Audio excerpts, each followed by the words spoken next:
Léa et Hugo sont deux Bretons qui voyagent à vélo. On les a rencontrés sur une petite plage entre La Bruge et Vilacha, notre première soirée au Portugal. Ce soir-là, les cultures se sont rencontrées. Nous étions deux Belges, quatre Bretons et une Anglaise avec son chien Brexit. Mais revenons un peu en arrière. Léa et Hugo devaient partir en Amérique du Sud en sac à dos, mais le Covid est arrivé. En juillet, pendant une traversée en bateau, ils décident de préparer un plan B. Tous les deux amoureux de surf, ils lancent l'idée de partir au Portugal à la découverte de nouveaux spots. Mais la question du transport s'est vite posée. Voyager en voiture, à vélo, à pied, en van, les possibilités étaient multiples. Mais très rapidement, le choix s'est présenté à eux. Le vélo était le parfait moyen de transport pour profiter du paysage à leur rythme. Pour eux, les endroits escarpés, difficilement accessibles en gros véhicules, ne sont pas un problème, malgré leur chargement de 45 kg chacun. La barre du Mont était leur point de départ. En 60 jours, ils ont parcouru la Vélodyssée et la côte nord espagnole.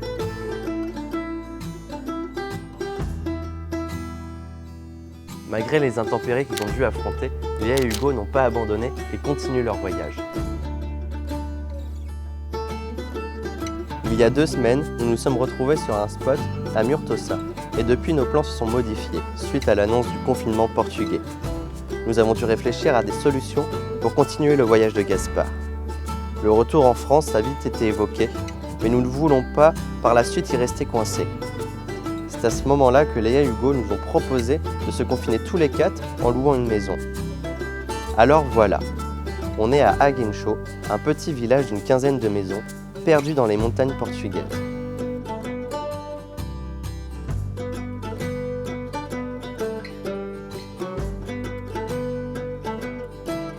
Pour y arriver, nous avons mis Gaspard à rude épreuve.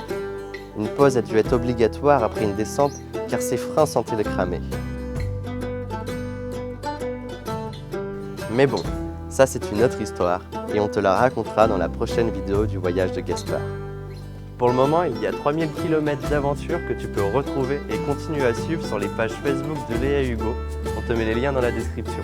En attendant, abonne-toi!